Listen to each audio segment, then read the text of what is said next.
True Life, a Meditation. Discover true life.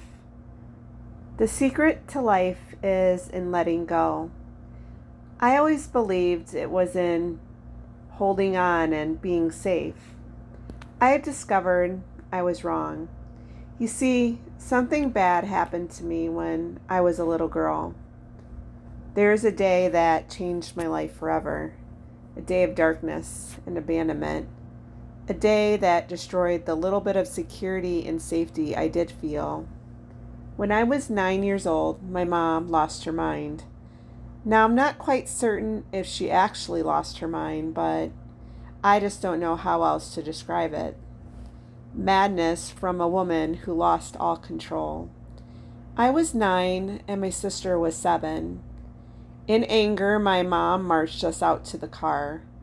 She had just sat us down and made us listen to this tape she had made. Her words were still echoing in my mind about how bad we were. The words trickled from my mind and slithered down into my heart like a black snake. Her poison wrapped my heart in darkness. She pushed us into the back seat in silence. I replayed in my mind how she took my sister's favorite stuffed tiger Tuffy and cut off his head, and my precious Elizabeth doll. Elizabeth was more than a doll to me. She was my heart. She was the thing I clung to when I felt scared. She listened to me as I cried myself to sleep because I felt I couldn't go on another day with my mom's tyrannical ways. Back in the 80s, the Cabbage Patch dolls were all the rage. Every little girl had one. My mom couldn't afford to get me one, so she had my aunt make me one.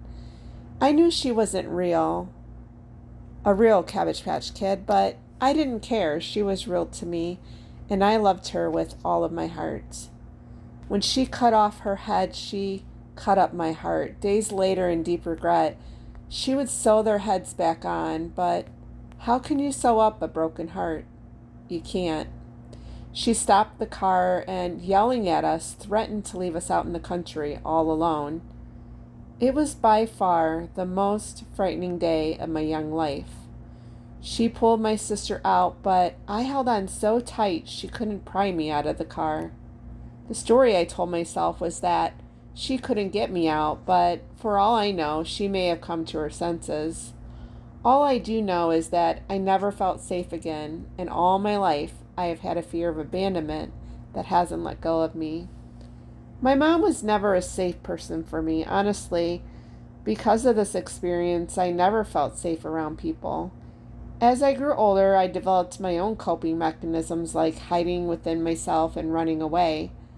I had a deep fear of intimacy. I wanted to be close to others, but yet at the same time, I was so afraid, and I would sabotage and leave relationships, friendships, and jobs. Much later in life, when I was in therapy working through all that happened to me during this time in my life, my therapist suggested to bring God into the memory. So I closed my eyes and took a deep breath. I was sitting in the car, and my mom was outside looking at me. Madness seethed out of her eyes. I held onto the door, and an angel stood behind me, his hands on my hands, his wings around me.